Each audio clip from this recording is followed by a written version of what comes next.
Agora aqui, gente, é o seguinte.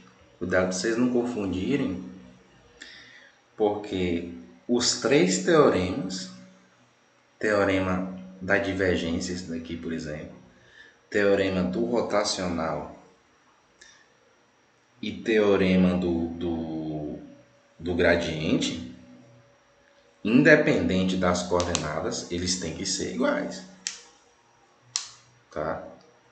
Eu sempre vou poder afirmar que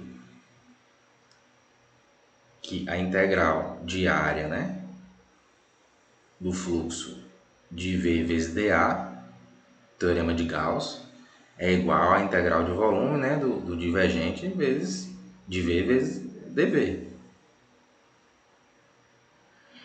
Aí, porque eu não estou fazendo uma comparação de divergência em uma coordenada e divergência em outra coordenada. Eu estou fazendo o teorema da divergência nas duas coordenadas iguais. Ou seja, tanto em coordenada cilíndrica como esférica, como qualquer um tipo de coordenada, aplicando o sistema de coordenadas de um lado e do outro, obviamente, o teorema tem que valer. E é isso que nós vamos checar. Checar o teorema da divergência para o campo vetorial. O menino botou a foto aqui em cima, ele vai descer. Para ver se realmente isso funciona, né? E se eu quiser achar a área de um objeto, a área de um objeto é a área de um objeto. Então, achar a área dele em coordenadas cilíndricas é achar a área dele em coordenadas cartesianas e esféricas, certo? Não posso achar uma área diferente, porque a área é uma área. O divergente ele muda, né? O rotacional ele vai mudar por causa dos meus versores, né? Aqui divergente em x, divergente em y, divergente em z. Agora o outro não, tem o divergente E, divergente em θ, divergente em φ, aí muda, certo? Mas os teoremas não. Então é isso que a gente vai ver aqui. Fiquem aí, se divirtam aí com o meu amigo Pet Potência.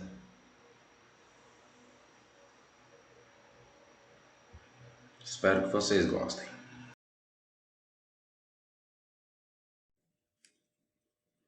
Problema 1.58 do livro de Introdução à Eletrodinâmica do David Griffiths. Esse problema a gente só tem que checar o teorema da divergência para esse volume que está aí, né, nessa região, e no campo vetorial que está listado aqui em cima. Como a gente vai precisar fazer uma integral de volume e uma integral de superfície, eu já deixei aqui os elementos de área que a gente vai precisar para a integral de superfície anotados.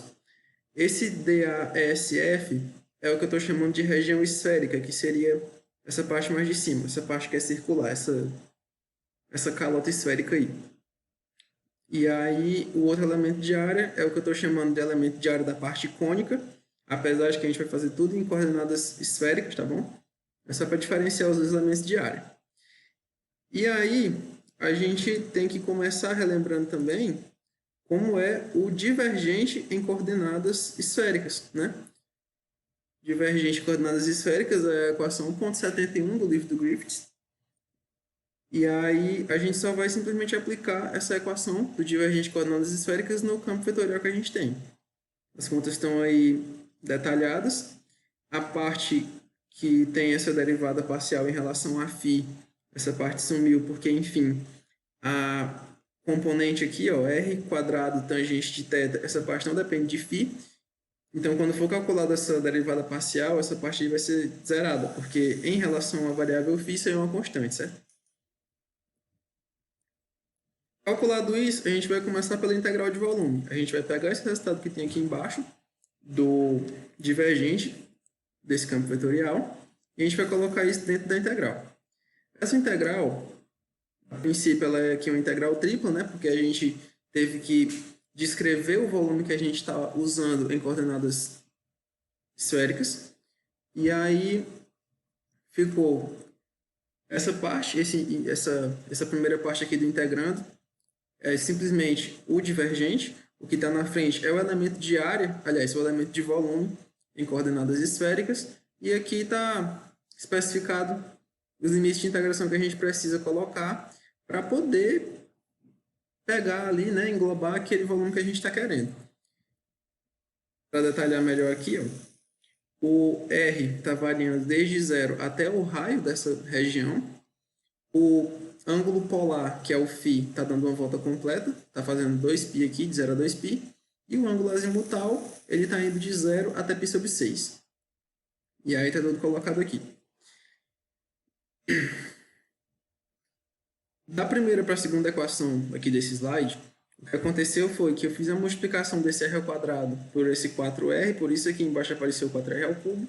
E esse seno de θ eu multipliquei aqui pelo que está dentro dos parênteses, o que me levou a tirar o seno do denominador, o que já é um indicativo bom, e eu ainda cheguei aqui ao princípio fundamental da trigonometria para me dizer que esse pedaço aqui vale 1. E aí, depois disso, eu já resolvi direto as integrais da variável φ e da variável r, porque como o integrando não depende de jeito nenhum da variável φ, essa integral vai ser uma integral de 0 a 2π de dφ, certo? Então só fica 2π, que foi o 2π que apareceu aqui na frente. Depois, integrando em relação a r, também é muito simples, fica 4r elevado a 4 dividido por 4. De 0 até r, né? Só vai ficar rzão elevado a 4. E aí a gente fica com essa integral aí de θ para a gente resolver. Só que essa integral a gente tem que resolver ela por uma identidade trigonométrica, que é essa aqui, cosseno ao quadrado de θ é metade da soma de 1 mais o cosseno de 2 vezes esse arco θ. Eu coloquei esse valor dentro dessa integral, essa integral que está aqui embaixo da identidade trigonométrica é a integral que a gente tinha no slide anterior, certo? E aí eu só substituí o cosseno ao quadrado de θ pelo que está aí em cima. Feito isso, a gente chega nesse resultado, calcula a integral, isso aqui eu não vou entrar em maiores detalhes porque eu acredito que quem está no eletromagnetismo já sabe fazer, já passou dos cálculos, e a gente chega nesse resultado. Esse resultado, πr elevado a 4, que multiplica π sobre 6 mais raiz de 3 sobre 4, esse resultado eu dividi o πr elevado a 4 por 12, para multiplicar o que está dentro por 12, porque assim ficou de uma maneira mais elegante e até ficou da maneira que está no solucionário do livro. Esse solucionário do livro eu vou deixar na descrição do vídeo para quem quiser baixar. E aí, a integral de superfície, certo? Porque aqui a gente conseguiu terminar a integral de volume, a gente fez aquela integral tripla no volume todo que a gente está estudando aqui, e a gente teve esse resultado. πr elevado a 4 sobre 12, que multiplica 2π mais 6 raiz de 3. O intuito da questão, voltando aqui para o começo, o intuito da questão é a gente checar o teorema da divergência, ou seja, a gente quer verificar, isso tem que dar certo, a gente quer verificar que essa integral de volume é igual à integral de superfície aqui dentro. Chegando então na integral de superfície, eu vou começar a fazer a integral de superfície na região esférica, só naquela calota que está ali na parte de cima. Feito isso, vocês têm que buscar aí aquela expressão para o elemento de área da região esférica, e aí a gente chega nesse resultado. O R nessa região, ele é constante, certo? Porque é simplesmente lá naquela calota. O R só está variando enquanto está subindo lá na parte cônica, mas quando chega na calota, que é onde a gente está focado agora, o R é constante e vale a Rzão, que é justamente o raio dessa nossa região esférica. Por causa disso, eu já troquei o R4 aqui por um R4 maiúsculo. Depois, apareceu esse seno ao quadrado, que eu também vou usar uma identidade trigonométrica para resolver, identidade muito parecida com aquela. E aí, ao fim, a gente encontra que a integral na parte esférica, eu estou separando aqui, esse IESF, é a integral de superfície só na parte esférica. Eu ainda vou fazer aqui no outro slide a integral na parte cônica, e no fim a integral de superfície é a soma dessas duas integrais, claro. E aí a gente encontra esse resultado para a integral na parte esférica. Depois a gente passa para a integral na parte cônica. De novo a gente faz o produto interno do campo vetorial pelo elemento de área. Tem que lembrar de separar os dois elementos de área aqui. E nesse momento, quem é constante aqui é θ, certo? O θ vale π sobre 6. Vou voltar aqui para figura. Quando a gente está trabalhando aqui no cone, na superfície do cone, na superfície, o θ, que é o ângulo azimutal, ele é sempre π sobre 6.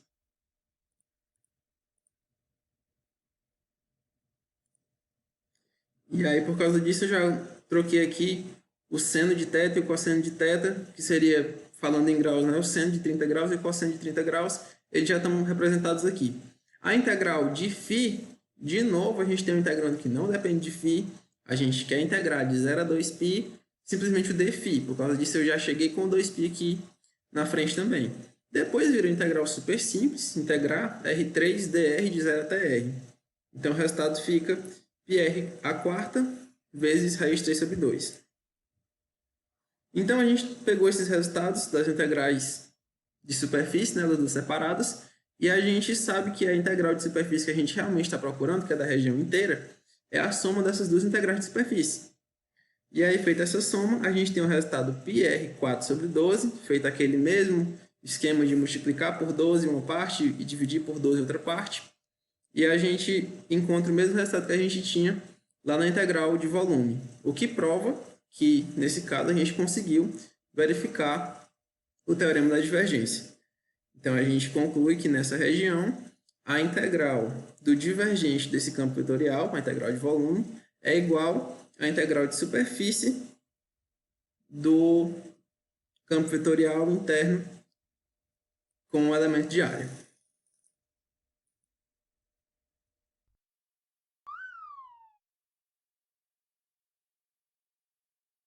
Olá, turma, aqui quem fala é o professor Alexander, e nesse vídeo eu vou resolver o problema 9, que está lá na unidade 2 da nossa disciplina de eletromagnetismo 1, tá?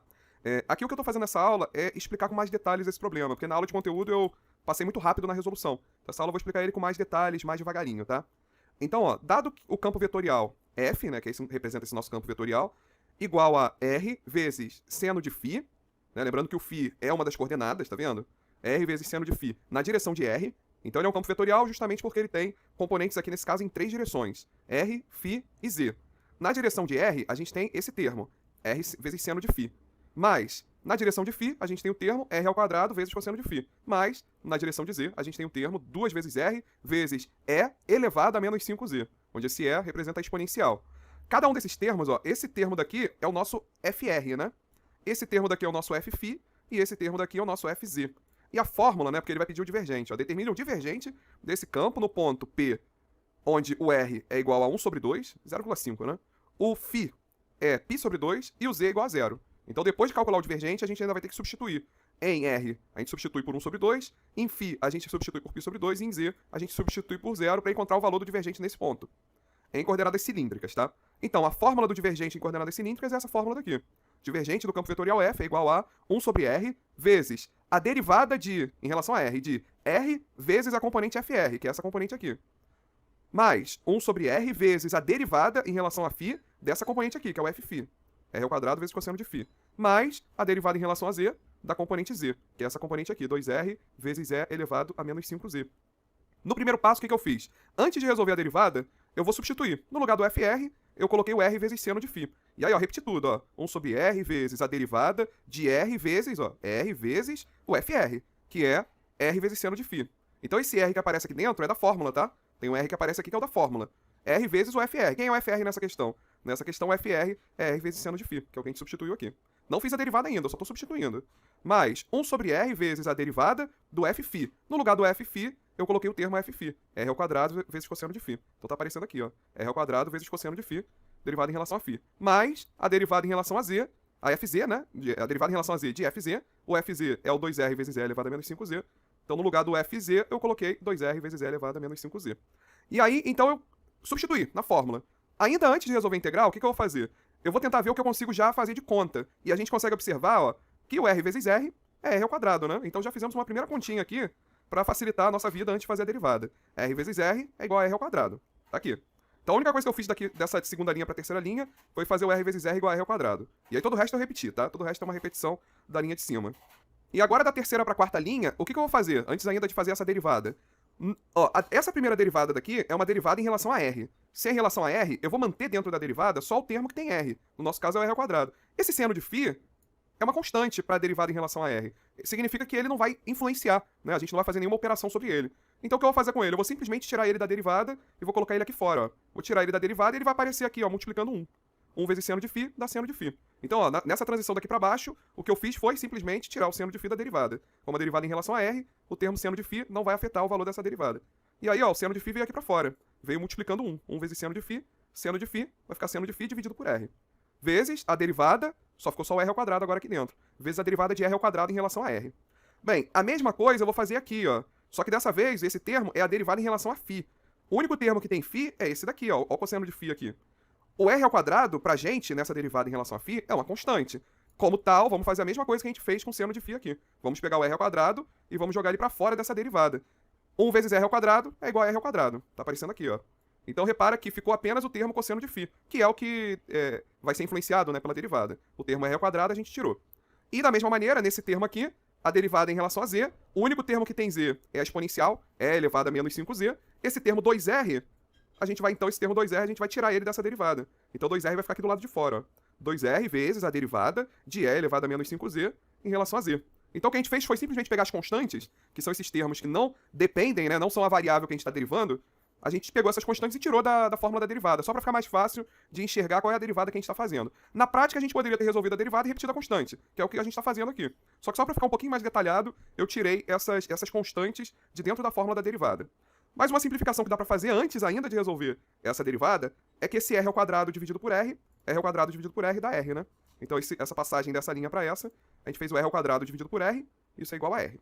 E agora, finalmente, vamos então fazer a derivada. E aí, todo o resto a gente vai repetir, né? O seno de φ dividido por r, repetimos. Seno de φ dividido por r. Derivada de r ao quadrado em relação a r é 2r. Seria x ao quadrado. Qual é a derivada de x ao quadrado? 2x. De r ao quadrado, 2r. Então tá aqui. 2r é a derivada do r ao quadrado. Mais r vezes a derivada de cosseno de φ. Em relação a φ, né? Derivada de cosseno é menos seno de φ. Então ficou r vezes menos seno de φ. Mais 2r vezes a derivada de e elevado a menos 5z. Essa derivada, o que a gente vai fazer? A gente pega esse menos 5, desce ele multiplicando, menos 5, vezes, repete a exponencial, vezes e elevado a menos 5z. Se fosse e elevado a 3z, ficaria 3 vezes e elevado a 3z. Se fosse e elevado a 10z, ficaria 10 vezes e elevado a 10z. Então a gente sempre repete, tá vendo? Sempre repete a exponencial e aparece multiplicando aqui, ó, esse termo que tá ligado, nesse exemplo, ao z, né? Que é o menos 5.